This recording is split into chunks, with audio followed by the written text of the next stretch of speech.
we did a 25 best Steam Deck games video in 2024, and as roughly 7 or 8 new games have been released since then, let's do a video game industry special and remake something arguably a bit too soon. I'm Jerry for Vultures, and these are the 50 best Steam Deck games you should play in, apparently, 2025 somehow?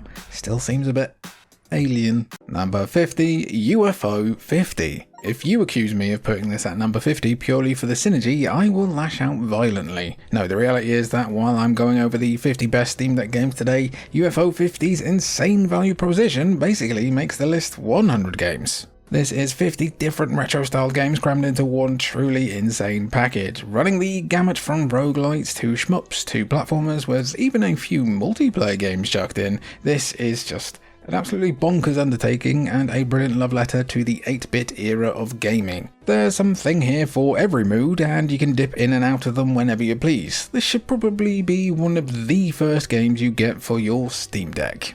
Number 49, State of Decay 2. So yeah, fair enough, while not the smoothest sandbox game in general, and admittedly a bit stuttery on the Steam Deck in default settings, there's something about State of Decay 2 that's oddly kinda cozy. You are the leader of a survivor group in a zombie apocalypse, and so your job is to basically do everything for them. That's an oversimplification, but you'll be dashing out constantly to fetch resources, clear infested areas, and collect nice hats. Sure, it's a bit mobile gamey sometimes, but if you want a fairly unserious zombie game to play on the go that you can pick up and enjoy for an hour or two here and there, State of Decay 2 is one of those fun games to chip away at, until your favourite character gets ripped apart by a juggernaut though.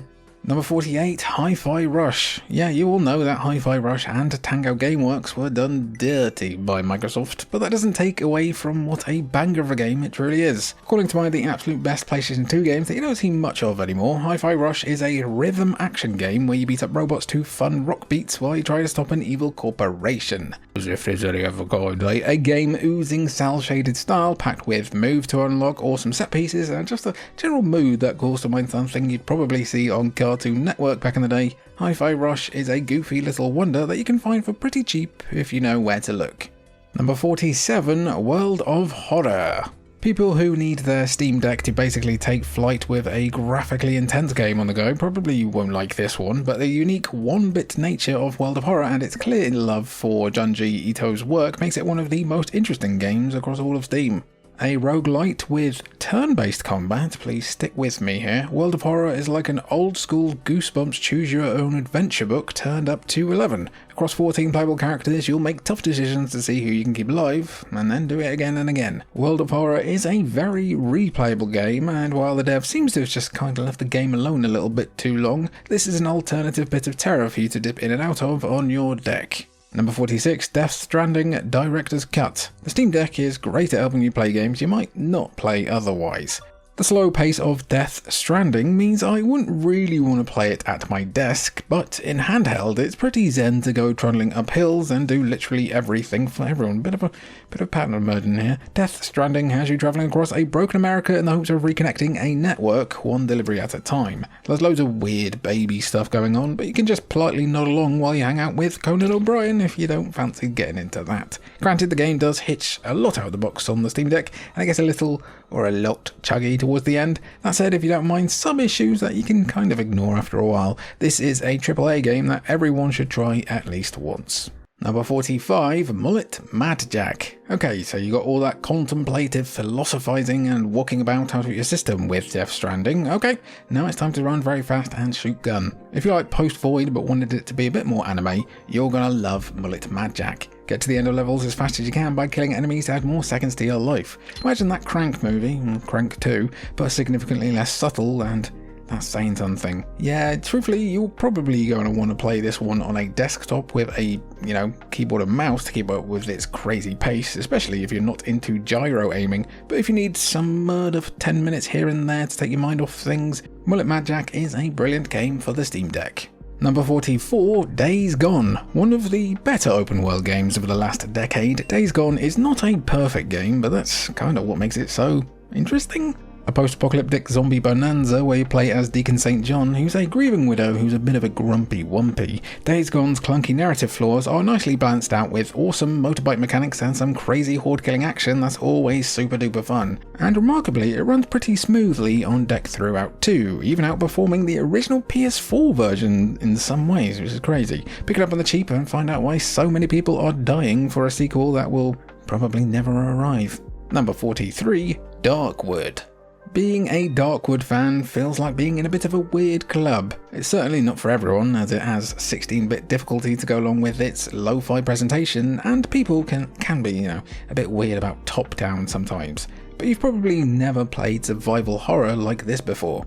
Darkwood takes away all the crutches of modern gaming. You have to figure out where you are and what you're doing in the day, load up on supplies, and then survive the night against mutated beasts within a deep, dark wood. Some of the terror may be lost on a small OLED screen compared to a monitor, but nothing promotes handheld gaming like still being able to stealthily shit yourself on your couch while your partner watches young Sheldon, does it? Number 42, Stray. A viral game in 2022 which was somehow 3 years ago and would make Stray itself a full-grown cat. This is such a fun little distraction for an afternoon that feels right at home on the Steam Deck, though you will need to do a little bit of fiddling.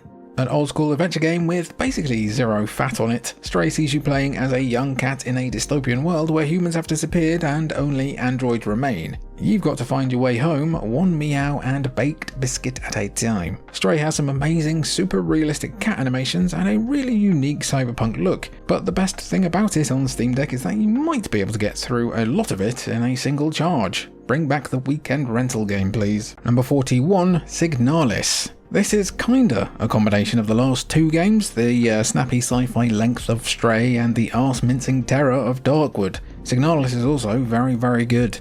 It's an old-school survival horror in which you explore a strange facility as an android who's looking to piece together her lost dreams, something Blade Runner. The story can be a bit subtle and hard to piece together here, and it might not land for everyone. However, Signalis has brutal resource management that'll make every shot meaningful, a tremendous soundtrack, and gorgeous pixel art that'll grip you the whole game. It even runs at a buttery 60 FPS with a few reflection tweaks. If you love PS1 horror, buy it and you won't be disappointed.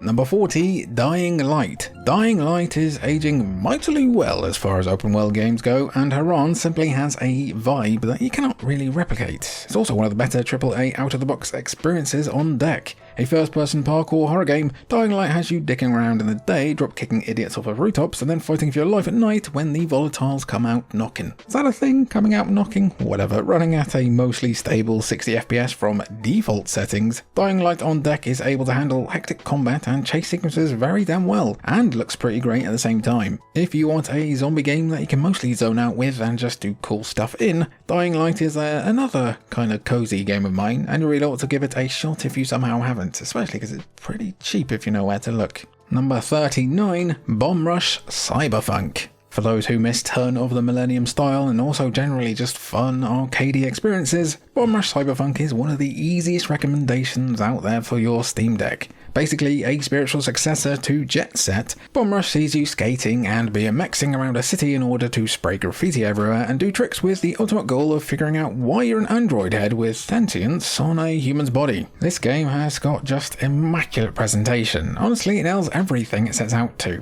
From the music to those cel-shaded visuals, Bomb Rush Cyberfunk is such an incredible love letter to the Y2K era and a game that feels custom made for the deck. Number 38, Shin Megami Tensei 5 Vengeance. The original SMT5 was overall good, but it had Hollow and also tied to the Switch. The Vengeance re-release is exactly what the game should have been to begin with. The story is still a bit lightweight, but new characters add some much needed weight to this turn-based RPG as you conscript demons to your cause, usually through some pretty funny negotiations. The press turn mechanics make each encounter layered and also completely merciless if you forget to save. I lost like 5 hours of progress right at the start because I didn't know it didn't have an autosave. Great stuff. With an absolutely brilliant soundtrack on top of the always fun mechanic of smushing demons together, Persona for the Freaks is absolutely worth investing your time into on Steam Deck. But seriously, save often.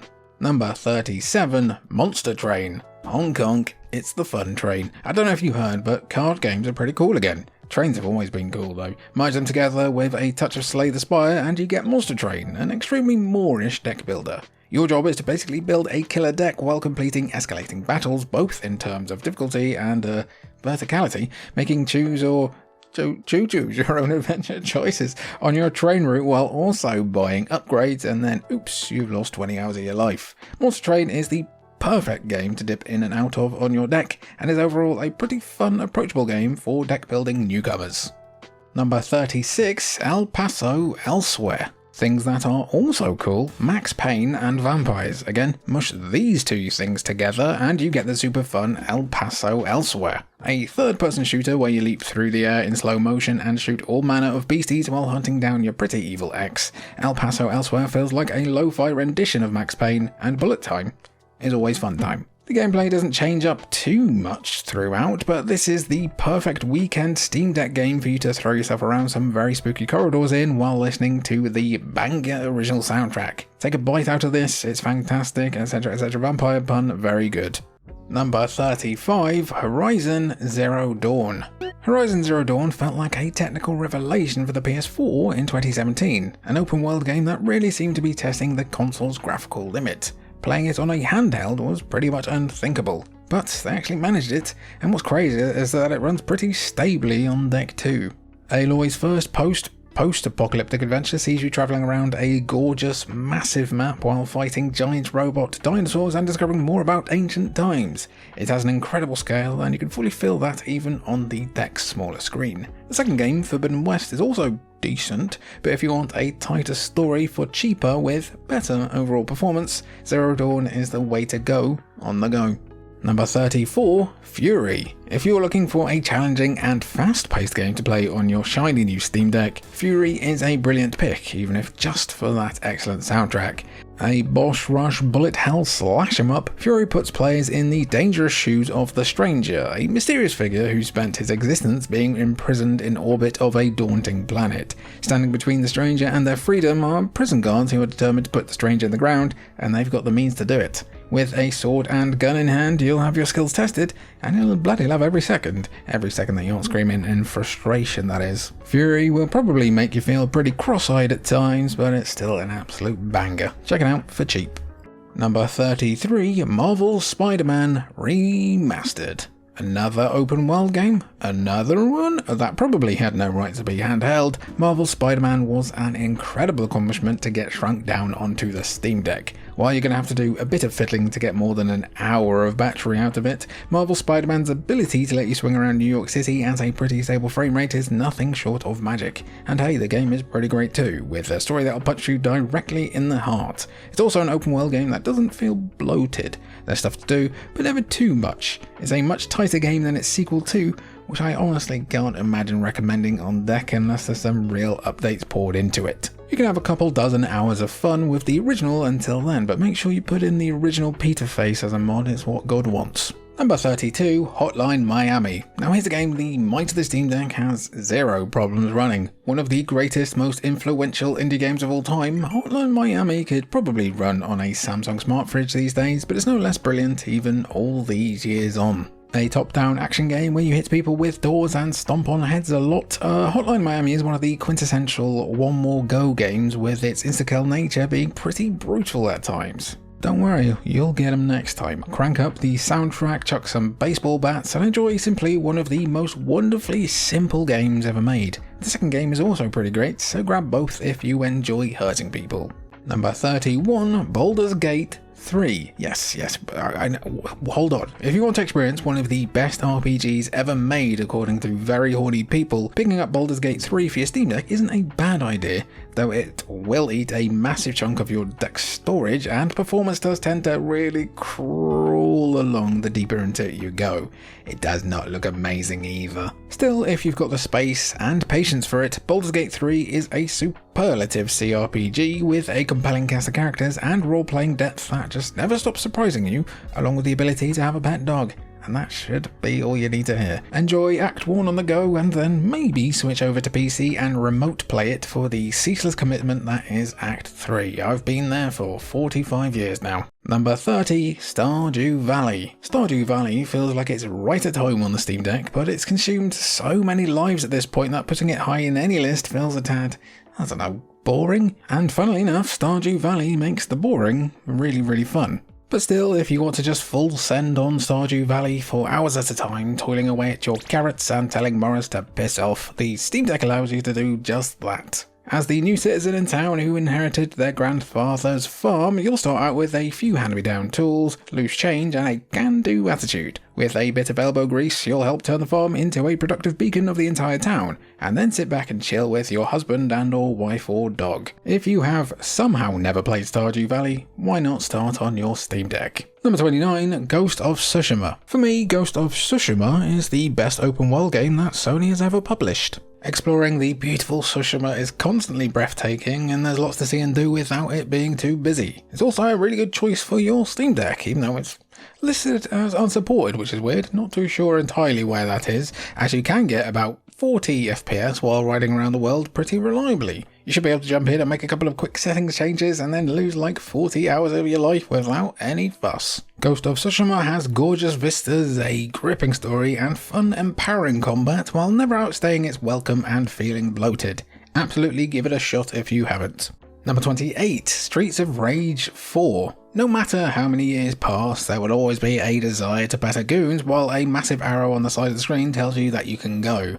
There's plenty of enjoyable beat-em-ups available with the Steam Deck, but the best the genre has to offer is undoubtedly Streets of Rage 4. A sequel to Sega's incredible 16-bit beat-em-up series, Streets of Rage 4 brings back iconic characters like Axel, Blaze and Adam, along with newcomers Floyd and Cherry to bring the fight to the streets of Wood Oak City. With plenty of skulls in need of a good cracking, Streets of Rage 4 smartly blends old school fundamentals with modern trappings and is smooth as butter on deck 2.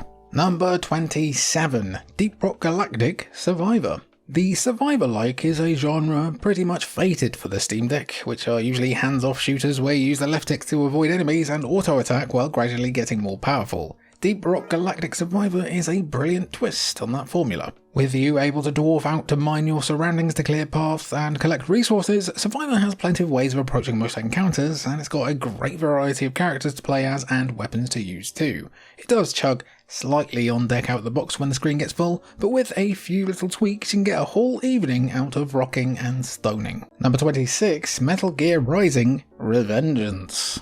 Platinum's library of top-tier games is certainly extensive, and even though there's quite a few titles available to play on Steam Deck, Metal Gear Rising: Revengeance feels like a brilliant, affordable fit. A spin-off to Konami's iconic Metal Gear series, Revengeance puts players in the cybernetic body of Raiden, the often maligned protagonist of MGS2 who became very cool. Revengeance sees Raiden travelling across the world, carving a bloody path through mercs and goons with his electric katana in hand and sombrero on his head in super fun character action with a banger soundtrack. You are more than welcome to put MGS5 in here instead, but for its simple pick up and play nature, Revengeance is a fantastic portable pick from the Metal Gear franchise. Number 25, Project Zomboid. Project Zomboid is about as upfront with its intention to kill you as possible. It's not a question of if you're going to die, but when, as infection, disease, and sometimes even sheep can lead to your untimely demise. The deeper you dive into it, the higher the stakes rise, as one mistake can lead to dozens of hours disappearing. Listen, Zomboid is one of my personal favourite games of all time, and I cannot recommend it enough, having poured about 50 hours into it on the Steam Deck. You will need to fiddle with the controls a bit, and it's going to suffer if you load it up with mods, but Zomboid on deck is a pretty good way to figure out how exactly you died in portable fashion. Number 24, Marvel's Midnight Suns. If you're looking for your next big superhero game fix, the massively underrated whipper that is Marvel's Midnight Suns is the perfect Steam Deck game for you. A more supernatural focused game than some of the recent Marvel titles, you control the Hunter as they assemble a team to stop Lilith. Yes, there is a bit of deck building here, don't worry, don't be scared, but it's pretty light and approachable stuff, and the synergy between heroes is overall great fun to figure out. It looks great on deck as well. Also, you get to chat about feelings with Blade between missions, which is also nice, and if you can believe it, it even makes Morbius a pretty good character. Video games, what will they do next? Number 23, Dave the Diver.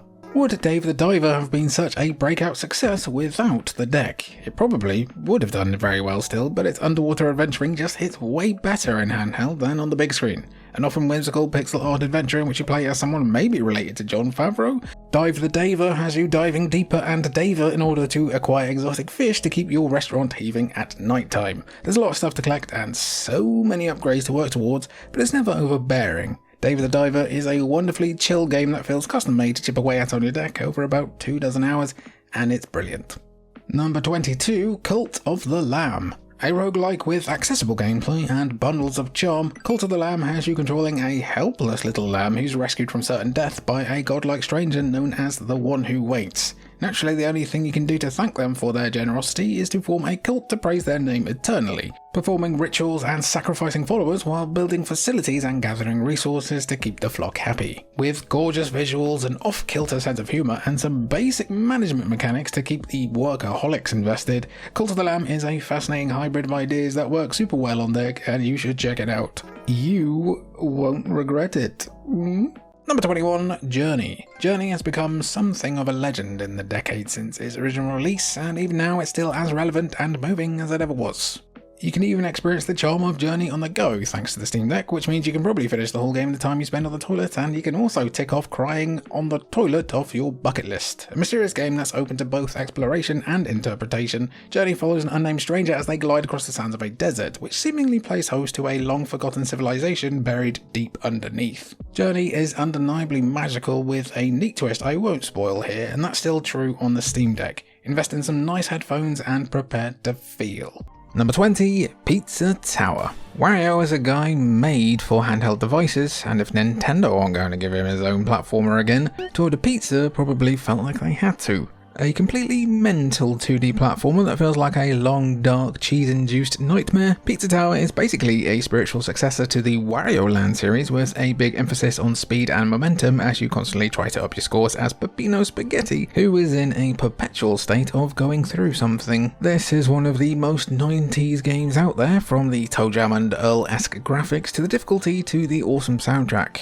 There have been a lot of modern retro platformers in the last few years, but Pizza Tower is absolutely the upper crust. Number 19, Disco Elysium. One of the closest depictions of tabletop RPG gameplay in video games and depression, Disco Elysium sees players controlling an amnesiac detective tasked with solving a complicated murder case. God, that was a complicated sentence, murder to say. Instead of traditional combat, every action in the game is governed by a series of skill checks and dialogue trees. Their own abilities are tied to the character's personality, and upgrading skills too much can even lead to some new quirks and traits. One minute you're trying to find sad Homer Simpson's necktie, the next minute you're crying in the club. Such is the brilliance of Disco Elysium. However, considering the unbelievably mucky, sadly ironic situation for this game behind the series, please hunt this one down on third-party sites or through other means. Number 18, Neon White. Even the most hardcore of killers can be given a second chance in Neon White. They just need to compete in a demon-slaying death game, with the winner being granted eternal rest in the Kingdom of Heaven. Oh dear, I guess you gotta climb some leaderboards for 20 hours.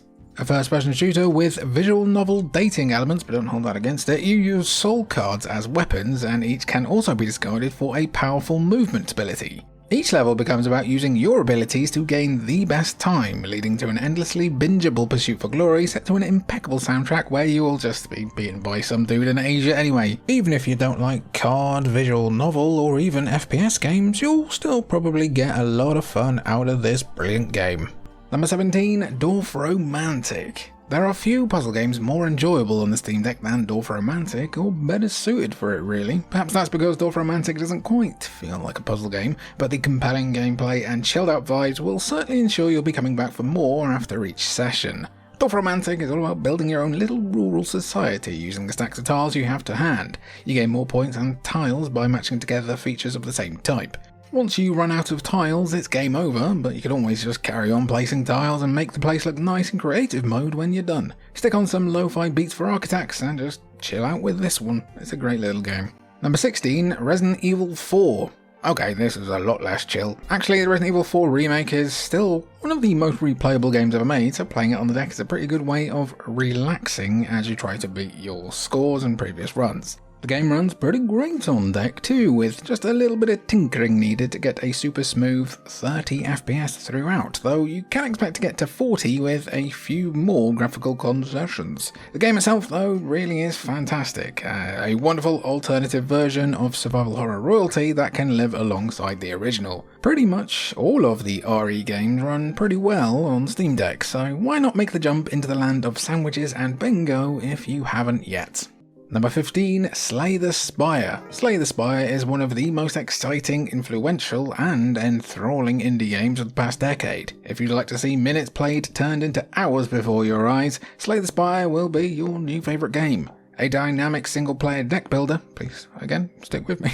Slay the Spire allows players to pick from one of 4 distinct characters, each with their own unique deck of cards. Players take on each run by tackling the spire, picking their route to favour safe encounters, or take some risks for better loot. Throughout the runs, you'll build up your deck with stronger cards, allowing you to finally slay that damn spire, or die like me because you're an idiot. Shame, guess I better spend another weekend on it. Oof. Number 14, God of War. Sony has done a decent job of ensuring that most of their PC ports work pretty well on the Steam Deck, and while it might drain your battery fairly quickly, a cinematic spectacle like God of War 2018 running like this on the deck is pretty bonkers. The first part of the Norse saga will manage a pretty stable 30 FPS on your deck, while also not needing too many concessions or fiddling, even during some of the more hectic combat encounters. The combat itself has a good heft to it, while the story adds plenty of layers to Kratos. The world exploration and light action RPG mechanics also add a dozen hours of extra content. Ragnarok is also absolutely playable on deck too, but for being a bit narratively tighter and, most importantly,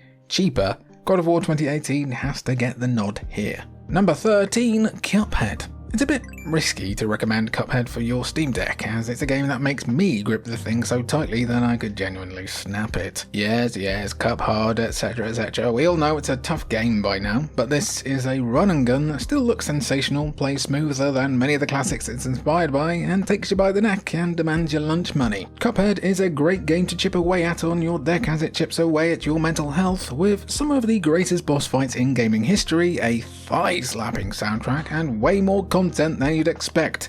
You should expect to want to die though. You should also check the DLC out afterwards. Number 12, Undertale. What started as a loving tribute to old SNES RPGs like Earthbound with about 250% more ironic humour has turned into a globally recognised franchise in its own right. Undertale is quite a difficult game to nail down, as it combines bits of different genres to create something unlike anything else ever made. You play as a human who falls down a hole into a world filled with creatures and monsters, but instead of murdering everything you see like every other RPG, you instead have the choice of befriending these creatures, leading to a humorous and emotionally resonant adventure. Undertale could probably run on a particularly brave calculator, but it's one of those games that everyone should play at least once, and the Steam Deck is a great place to do just that. Number 11, Elden Ring. From Software's massive action RPG has received a completely deserved amount of critical acclaim since launch in 2022, and the best part is that the entire experience is completely verified for the Steam Deck, running at 30 to 40 FPS and looking decent with a little bit of tinkering. With a greater level of freedom compared to other Souls-like titles, players can choose where to go and which enemies they want to face, meaning if you're running into a massive roadblock, you can simply just go elsewhere and grind, which is just a godsend for a game as challenging as this one. While it may look a wee bit crusty on the deck compared to other platforms, Elden Ring is still Elden Ring, and Soldier of Godric still has my wife and kids. I still need to play the DLC to be honest, but it just scares me, I won't lie. Number 10, Vampire Survivors. Going from AAA games to this is a bit funny, but Vampire Survivors is up there among the best Steam Deck games because it is basically digital crack. Killing enemies levels you up, which unlocks new weapons and effects that can be stacked on top of each other, allowing you to become the bullet hell. While the gameplay does all the attacking for you, the compulsion comes from watching your build go from weak to god killer over the span of half an hour. You can buy it for less than a $5 or $4 or whatever, and if you like it, you've just given yourself hundreds and hundreds of hours of content. If you don't, it's not like you've lost too much, that's basically a sandwich. In terms of sheer value for money, Vampire Survivors has it in spades, especially if you pick up the also dirt cheap DLC. Number 9, Dead Cells. If you're looking for a Steam Deck game that's had so many updates that it's like a dating app for people who only like cranky old men, Dead Cells is a very good bet indeed. a Roguevania which smartly blends elements of both the Metroidvania and roguelike genres. Dead Cell sees players controlling the prisoner as you explore a variety of dungeons and biomes that are randomly generated. Please stick with me, earning new weapons and loot along the way in order to survive your run. You'll die a hell of a lot, and you'll have plenty of fun all the same. And it has surprisingly pretty great build variety. It even has pretty dang good Castlevania DLC, and what is a man but a miserable pile of Steam points they will never spend? Fine, Gabe, I will buy the cringe anime girl background, jeez. Number 8, Celeste. It might not be for everyone, but the tight gameplay and incredible story make Celeste a journey worth taking, especially on deck. You take control of Madeline, a determined young woman who resolves to climb Celeste Mountain, despite how much the people around her protest her decision. The mountain itself is host to a lot of strange occurrences, making the climb much more perilous than usual, but Madeline's biggest obstacle is the personification of her anxiety and self-doubt, taunting her through every step of the climb. This is a gorgeous pixel art platformer with a frankly incredible amount of content and a super precise learning curve that will have you sweating, swearing, maybe pissing a bit, and probably crying. Why not get started now? Number 7, Persona 5 Royal. Persona 5 Royal sees players controlling a Tokyo high school student who happens to find themselves with the ability to travel to an alternate dimension and infiltrate mind palaces. Bloody hell, puberty, eh? Together with his friends, you'll travel to these palaces, steal their distorted desires, and change the world itself as the Phantom Thieves. Also, you can play darts. If the game's been sitting in your library for a while, it's definitely worth playing on your Steam Deck, as you can break up Persona 5 Royal's gargantuan runtime by playing the game on the go, gathering 10 different girlfriends and occasionally taking part in almost ridiculously stylish turn-based combat. Persona 4 Golden and Persona 3 Reload are also absolutely worth checking out on deck. Number 6, Rootin' Dootin' Redootin' Tootin'. Okay, so for as good as Red Dead Redemption 2 is handheld, I do have to quickly recommend here that you play it on PC first, just because it cost Rockstar $15 billion to make and you will lose some of that insane detail on Steam Deck. Quite simply, one of the greatest games ever made, Red Dead Redemption 2 is a wild open world game set in the Wild West, where you play as Arthur Morgan, a member of a gang where things are going a bit wrong. There are so many things to see and do in Red Dead Redemption 2, from the random encounters to the crazy gameplay experiments you can undertake, and somehow it runs super well on Steam Deck as well, easily capable of 30 to 40 FPS while still looking absolutely superb. Number 5, Yakuza 0. Being able to play Yakuza 0 on your Steam Deck is an amazing feeling. Exploring Kamurocho with Kazuma Kiryu or Sotombori with Goro Majima is absolutely wonderful, even when the experience has been shrunk down to a fifth of the regular TV size. Set in Japan during the 1980s, Yakuza 0 is the prequel for the entire series, telling the story of how Kiryu and Goro became the Dragon of Dojima and the Mad Dog of Shimano respectively. While there's two protagonists, the story does an excellent job of weaving together one whole narrative, and the combat is bone-crunching in its viciousness. And hey, Kamurocho is as fun to explore here as it is in about 12 other games. For many, Yakuza 0 is seen as the pinnacle of the whole franchise, but there's also other titles in the series that are verified on Steam Deck too, like the recent Infinite Wealth. Number 4, The Witcher 3 Wild Hunt. The Witcher 3 managing to run on Switch was seen as something of a miracle port, but the Steam Deck version has to be where you turn if you've got a portable choice to make about how to play one of the best open world action RPGs ever made. The Witcher 3 is the concluding part of Geralt's saga and quite easily the best of the OG trilogy. You've got to try and find his adopted daughter with the Wild Hunt not far behind, while also finding time to shag your way across the continent, you dirty dog. The Witcher 3 is capable of getting to 60 frames per second out of the box, but you'll probably want to cap it at 45 for it to be as smooth as possible. Even a decade on, if you can believe that, it looks and plays great with so many games inspired by it while never getting close to surpassing it. Number 3, Hades. Supergiant's dungeon-crawling roguelite became an absolutely massive hit after it graduated from early access, so if you haven't played this groundbreaking game yet, the Steam Deck is the perfect place to get started. You control Zagreus, Hades' son, who's grown tired with the administrative life of the underworld. Also, he wants to find his mum, who's living on the surface world. Unfortunately for Zag, Hades throws the full weight of his forces at him, and in order to get strong enough to succeed, you'll need to be ready to die over and over again. The action is great and the build variety is always pretty fun, but just getting to know the people of the underworld is enough of a game on its own. I'll also chuck in a pretty obvious recommendation for Hades 2, but do bear in mind that one's still in early access. Number 2, Balatro. You're probably going to look at Balatro and think it's barely even testing the Steam Deck. That's true, it just is. But there's probably no greater game on the handheld for turning 5 minutes of mild intrigue into 50 hours of pure brilliant gameplay. Poker as seen in Bizarro Mirror Land, Balatro has you using different jokers to raise your maximum score potential as you look to beat different increasingly challenging binds with the power of numbers. The only thing it has in common with real poker is basically how hands work and their combinations. The rest of this roguelike is simply off-the-wall nonsense where you use multipliers and bizarre card modifiers to make you feel like the Seto Kaiba of silly little clown dudes. It is a dangerously addictive little digital gem, and it's very fun to say it like how Brad Pitt says Gorlami in Inglourious Bastards. Balatro. However, Balatro doesn't have any silly little bug dudes, so the winner has to be number 1, Hollow Knight. Hollow Knight is such a good game that it outdoes its progenitors in a lot of ways. Metroid and Castlevania might have laid the groundwork, but it's games like Hollow Knight that have really advanced the medium in recent years.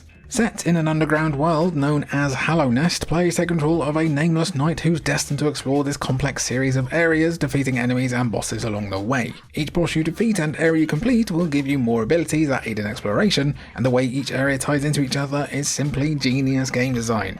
Hollow Knight can be pretty tough, but the intrigue of this strange, beautifully hand-drawn world will keep you locked in. I mean, I didn't think I'd like it, and then I played nothing else for a whole week. I wish Team Cherry would lock in a release date for Silksong. It's been like 95 years now. I can't believe it's still not out after last year's video. What's going on? Outro gang, that's another 50 boy big style done on the Steam Deck this time, which honestly I think might be up there, or might just already be about my favourite handheld ever. It's just so good. This is stock. I don't even tinker with this. I don't do any modding. I don't put any emulation stuff on this, but it's so good. It's so good. I've got like 1,000 games. I don't really need to put my mods on here or my emulate or anything. I can just boot up and I've got a whole world of games to play. But it's rattling a bit, which is unsettling. Don't even hear that. I try not to think about it. Really. Here's a question for you. I have 1,000 games in my Steam library. Do you want to see some of them? You want to see a Steam Hidden Gems video or a Steam Deck Hidden Gems video? Would that be fun? Be sure let me know who to down below. Jimmy Bean, Culch Fulch, being nice to see. Bankwatch?